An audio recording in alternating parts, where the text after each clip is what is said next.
Assalamualaikum warahmatullahi wabarakatuh. Perkenalkan, nama saya Vela Iskandar Hidayati dengan NIM 220631100046. Di sini saya akan menjelaskan mengenai analisis metode pembelajaran pada tugas ulangan tengah semester mata pelajaran inovasi pembelajaran.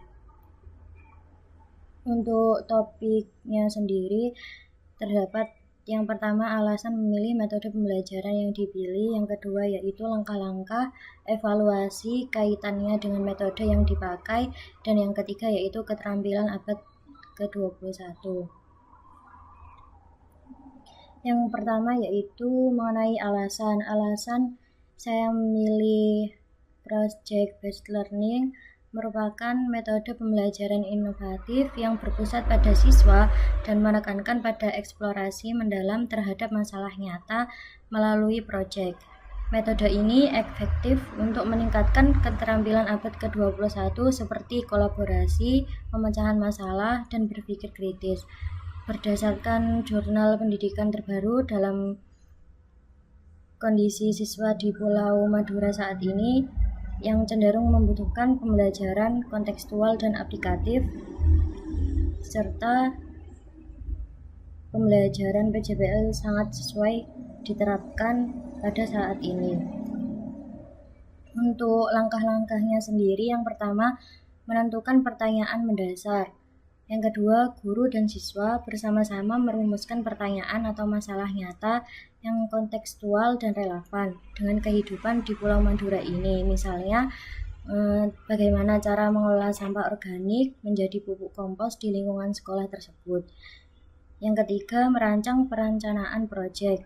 Yang keempat, siswa dibagi dalam kelompok dan menyusun rencana kegiatan, serta selanjutnya membagikan tugas dengan berbagai sumber yang didapat dan dibuat sebuah kelompok sesuai dengan yang sudah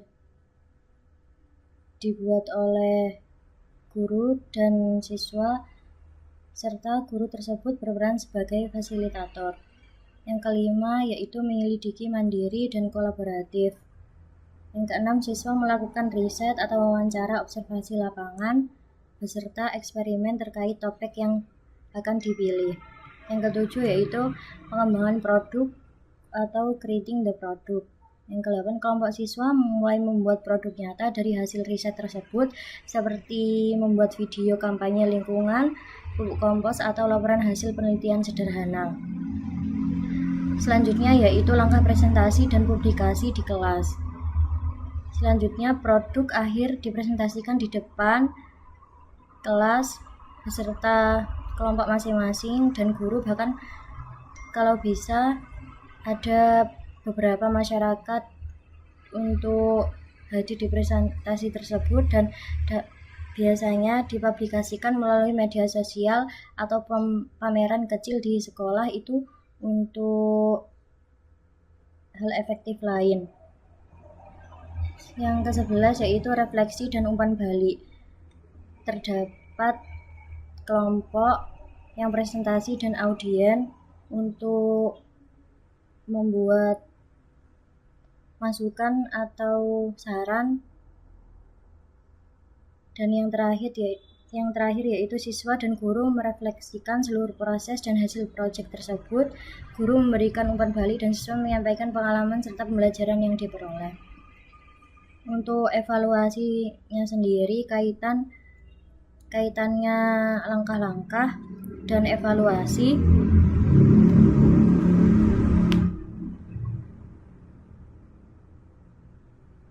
berkaitan. Untuk evaluasinya sendiri, yaitu ada 4. Yang pertama, evaluasi proses. Yang kedua, evaluasi produk. Yang ketiga, evaluasi presentasi. Dan yang keempat, evaluasi refleksi. Untuk evaluasi proses sendiri merupakan observasi keaktifan siswa dalam diskusi, kolaborasi, dan riset. Yang kedua, evaluasi produk merupakan penilaian terhadap hasil akhir proyek. Yang ketiga, evaluasi presentasi, yaitu kemampuan siswa menyampaikan hasil proyek secara komunikatif. Yang terakhir, refleksi, yaitu kemampuan siswa dalam menilai proses dan pengalaman belajar mereka sendiri. Selanjutnya, yaitu keterkaitan langkah dan evaluasi dengan metode pembelajarannya. Yang pertama yaitu ada implementasi langsung dari prinsip model pembelajaran yang menekankan pada pembelajaran melalui proyek berbasis masalah nyata. Lalu dievaluasi dan dirancang untuk menilai tidak hanya mengetahui akademiknya saja, tetapi juga keterampilan kolaborasi, pemecahan masalah, dan penggunaan teknologi yang merupakan inti dari pendekatan model pembelajaran tersebut. Yang selanjutnya yaitu berproses di pendorongan pembelajaran aktif, kontekstual, dan berkelanjutan yang sesuai dengan kebutuhan karakteristik siswa di Pulau Madura ini yang lebih menyukai pembelajaran aplikatif daripada teori abstrak. Selanjutnya mengenai keterampilan abad ke-21 yang harus dimiliki peserta didik saat ini. Ada beberapa keterampilan. Yang pertama yaitu mengenai critical thinking and problem solving. Di sini kemampuan berpikir kritis pada siswa, menganalisis informasi, mengevaluasi, dan berbagi sudut pandang, serta memecahkan masalah secara kreatif dan efektif. Yang kedua ada kreatif dan inovatif.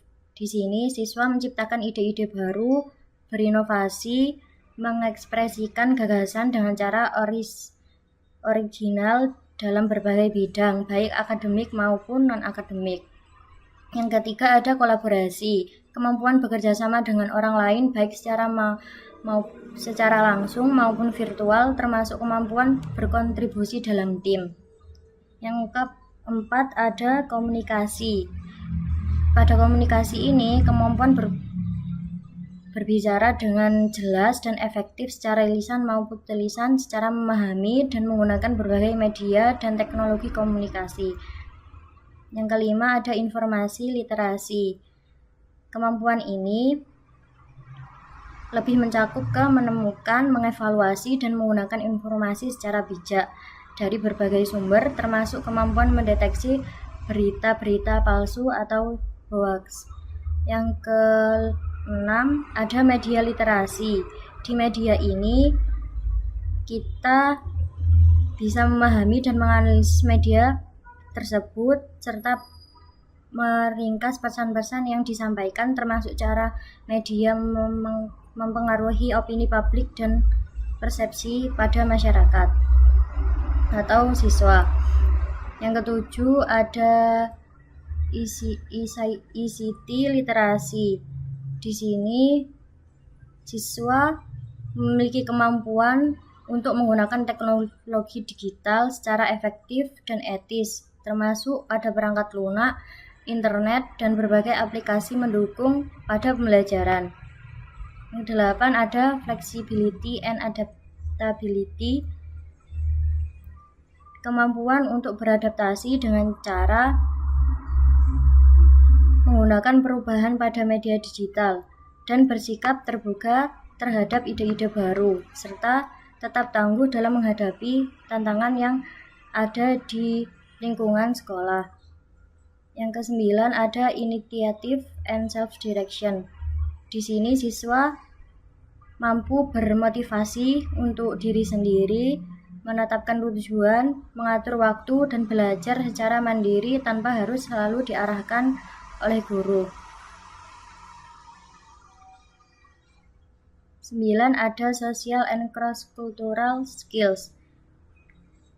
Kemampuan ini bertujuan untuk bekerja dengan individu dari latar belakang budaya, agama, dan sosial yang berbeda, serta memiliki empati dan rasa hormat terhadap keberagaman yang ada di Indonesia. Yang ke-11 ada productivity and accountability. Kemampuan ini untuk menghasilkan sesuatu secara efektif dan efisien, serta bertanggung jawab terhadap hasil pekerjaan pribadi dan kelompok. Yang terakhir ada leadership dan responsibility. Siswa berkepemimpinan dan mengambil tanggung jawab dalam kelompok, untuk menginspirasi orang lain serta bertindak secara etis dan bertanggung jawab. Sekian penjelasan dari ringkasan analisis metode pembelajaran dari saya. Kurang lebihnya mohon maaf. Wassalamualaikum warahmatullahi wabarakatuh.